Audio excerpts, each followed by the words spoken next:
அத்தியாயம் 101. வெறி சிரிப்பு. போன அத்தியாயத்துல இளஞ்செழியன் தன்னோட திட்டத்தை ராணிக்கு விளக்குறதையும், ராணியும் ஹிப்பலாசும் இளஞ்செழியனும் இந்திர விழா மாளிகைக்கு போறதையும் பார்த்தோம். அதை தொடர்ந்து பொழுது விடிய கால் ஜாமம் கூட இல்லாத அந்த விடியற் காலை நேரத்துல ராணியோட அறையில உக்காந்துகிட்டு வெறி பிடிச்ச மாதிரி சிரிச்சுக்கிட்டு இருந்த இளஞ்செழியனை குழப்பமா பார்த்தாங்க ராணியும் ஹிப்பலாசும்.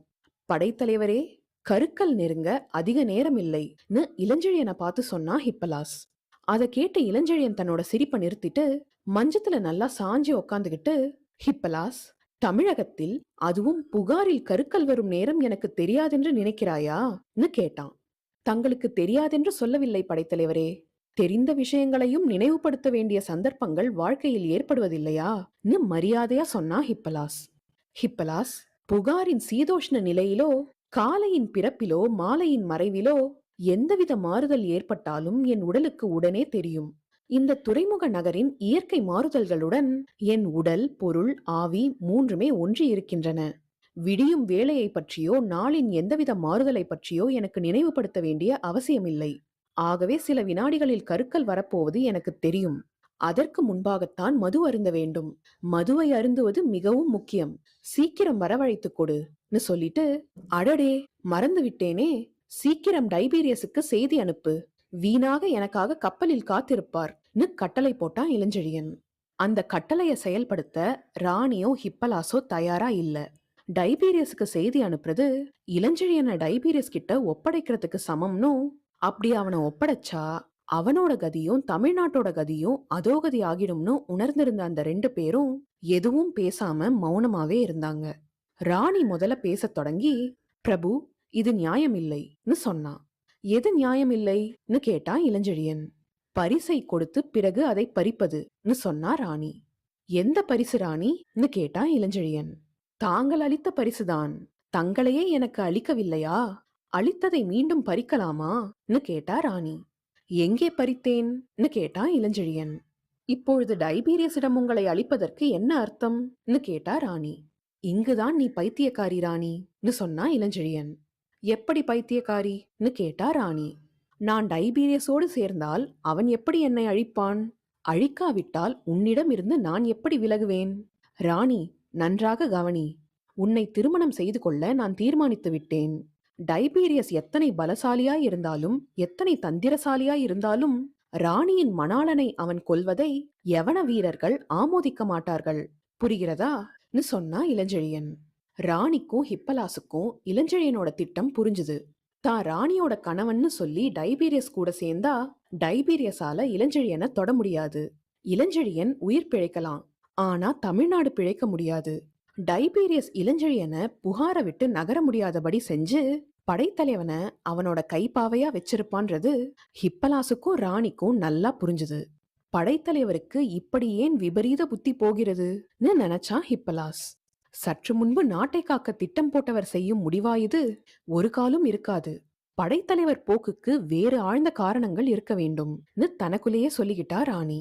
அவங்க 2 பேரோட எண்ணங்களை பத்தி கொஞ்சம் கூட லட்சியம் செய்யாத இளஞ்செழியன் திடீர்னு எழுந்து அந்த அறையோட நடுவுல போய் நின்னுகிட்டு, யாரங்கேன்னு கத்தினான். உடனே உள்ள ஓடி வந்த யவன வீரனை பார்த்து, யவன கடற்படை தலைவர் என் மரக்கலத்துக்கு என்னை தேடி போயிருக்கிறார். நான் இங்கு காத்திருப்பதாக செய்தி அனுப்புன்னு ஏதோ அரசன் உத்தரவு போடுற மாதிரி பேசினா இளஞ்செழியன். வந்த காவலன் கவசம் போட்ட மரக்கலத் தலைவனோட உத்தரவை கேட்டு ஒரு கணம் ஆச்சரியப்பட்டாலும் அடுத்த கணம் ராணிய பார்த்து, ராணியின் உத்தரவு என்னன்னு கேட்டான். ராணி கொஞ்சம் தயங்கி, அவர்தான் கட்டளையிடுகிறாரேன்னு சொன்னான். முகக்கவசம் அணிந்தவர் புகாரில் எங்கு சென்றாலும் தடை செய்யக்கூடாது என்று கடற்படை தலைவர் உத்தரவிட்டிருக்கிறார். ஆனால் இவரிடம் உத்தரவை நிறைவேற்ற கட்டளை இல்லைன்னு சொன்னான் காவலன். இவர் கட்டளையிடுவது டைபீரியஸின் நேரத்தை வீணாக்காதிருப்பதற்காக. உடனே செய்தி அனுப்புன்னு சொன்னா ராணி. என்னவென்று செய்தி அனுப்பட்டும் ராணின்னு பணிவா கேட்டான் காவலன். மரக்கலத் தலைவர் என் அறையில் காத்திருப்பதாக தெரிவின்னு சொன்னா ராணி. ராணி சொன்னதை கேட்டு அவளை பணிவா வணங்கின காவலன் அங்க இருந்து வெளியில போனான். அவன் போனதும் இளஞ்செழியனை வேகமா பிடிச்சு கூட்டிக்கிட்டு வந்து மஞ்சத்துல உட்கார வச்ச ராணி, பிரபு, இனி டைபீரியஸ் வர அதிக நேரம் ஆகாது. வீரர்கள் விரைந்து செல்வார்கள். சீக்கிரம் தப்பி விடுங்கள்னு சொன்னான். எப்படி தப்புவது ராணின்னு கேட்டான் இளஞ்செழியன். அந்த கேள்விக்கு ராணி பதில் சொல்ல முடியாம தவிச்சா. இந்திர விழா மாளிகையில திறமைசாலியான பல ஒற்றர்கள் இருக்காங்கன்றது ராணிக்கு நல்லா தெரியும். அவங்க கிட்ட இருந்து தப்பிக்கிறது அவ்வளோ சுலபம் இல்லைன்றத உணர்ந்திருந்த ராணி, முன்பாவது இந்திர விழா மாளிகையை அடுத்து ஓடிய காவிரியின் சுவர்த்தலைகள் மூலம் நூலேணியில் இறங்கி தப்பலாம். இப்பொழுது அதுவும் முடியாதே. தலைகளையெல்லாம் டைபீரியஸ் எடுத்து விட்டானே. நேராக காவிரி நீரில் குதித்து பிழைக்கவும் முடியாதே. பனைமர உயரம் இருக்கும் இந்திர விழா மாளிகையிலிருந்து நீரில் பரதவர் மட்டுமே குதிப்பார்கள். பிற வகுப்பினருக்கு அந்த பழக்கமும் இல்லை, துணிவும் இல்லை. தவிர இந்த மாளிகை வேண்டுமென்றே காவிரியின் பெரும் சுழல்கள் இருக்கும் இடமாக பார்த்து அமைக்கப்பட்டிருக்கிறது. குதிப்பவனை சுழல்கள் நீரின் அடிமட்ட மணலில் கொண்டு போய் சொருகிவிடும். இதிலிருந்து தப்புவது ஒரு காலும் முடியாதுன்னு தனக்குள்ளேயே சொல்லிக்கிட்டா. திரும்ப இளஞ்செழியனை பார்த்து, பிரபு, சீக்கிரம் யோசியுங்கள், ஏதாவது ஒரு வழியை யோசியுங்கள்னு கெஞ்சினா ராணி. வழியை யோசிக்க புத்திக்கு சுறுசுறுப்பு வேண்டும் ராணின்னு சொன்னா இளஞ்செழியன். அதற்கு என்ன செய்ய வேண்டும்? மருந்து ஏதாவது தேவையான்னு எரிச்சலா கேட்டான் ஹிப்பலாஸ். ஆம் ஹிப்பலாஸ், மருந்துதான் தேவை. மதுவை விட புத்தியை இயக்கும் சிறந்த மருந்து உலகில் இல்லைன்னு சொன்னா இளஞ்செழியன். மதியை மது மந்தப்படுத்துவதும் உண்டுன்னு சொன்னா ராணி. பழக்கம் இல்லாதவர்களை மந்தப்படுத்தும்னு சொன்னா இளஞ்செழியன். தங்களுக்கு பழக்கம் அதிகமோன்னு கேட்டா ராணி. ஆம், சிறு வயதிலிருந்தே நான் அருந்தாத மது கிடையாது. எல்லா நாட்டு மதுவையும் அருந்தி இருக்கிறேன்னு சொன்னான் படைத்தலைவன். ராணிக்கு இளஞ்செழியன் சொன்ன பதில் ஹிப்பலாஸுக்கு தூக்கி வாரி போட்டுது. இளஞ்செழியன் 2-3 தடவை மது அருந்தினத ஹிப்பலாஸ் பார்த்திருக்கான். ஆனா அளவுக்கு மீறியோ விருப்பப்பட்டோ இளஞ்செழியன் என்னைக்குமே மது அருந்தினதே இல்ல. அதனால இத்தகைய ஒரு பொய்யை படைத்தலைவர் ஏன் சொல்கிறார்னு குழம்பினா ஹிப்பலாஸ். ராணிக்கும் படைத்தலைவனோட பேச்சு வெறுப்பா இருந்தது. இருந்தாலும் திரும்ப திரும்ப அவன் மதுவை கொண்டு வர சொல்லி வற்புறுத்திக்கிட்டு, என் மனைவியான நீ எப்படி நான் சொல்வதை தட்டலாம்னு கோவப்பட்டதுனால வேற வழி இல்லாம ராணி வெளியில இருந்த காவலனை கூப்பிட்டு மதுவை கொண்டு வர சொல்லி கட்டளை போட்டா. கொஞ்ச நேரத்திலேயே பணியாட்கள் கொண்டு வந்த மதுவையும் தங்க மது கிண்ணங்களையும் திருப்தியா பார்த்த இளஞ்செழியன் கடகடன்னு நடந்து அந்த அறைக்கு தென்புறத்துல இருந்த வெளித்தாழ்வாரத்துக்கு போய் காவிரிய குனிஞ்சு பார்த்தான். திரும்ப கிழக்கு திசையில இருந்த மரக்கலங்களை பார்த்தான். திரும்ப மஞ்சத்துல வந்து உக்காந்துகிட்டு 2 கிண்ணங்கள் மதுவை குடிச்சிட்டு சத்தமா சிரிச்சான். அந்த அறையில இருந்து வந்த வெறி பிடிச்ச சிரிப்பு சத்தத்தை கேட்டு குழம்பின காவலர்கள் ராணி உள்ள இருந்ததுனால உள்ள வர முதல்ல கொஞ்சம் தயங்கினாங்க. ஆனா திரும்ப திரும்ப எழுந்த படைத்தலைவனோட கூச்சல் சத்தத்தை சகிக்க முடியாம உள்ள ஓடி வந்தாங்க. வந்தவங்க முகக்கவசம் போட்டுக்கிட்டு இருந்தவன் முழு போதையில இருந்ததை பார்த்து திகைச்சு போய் நின்னாங்க.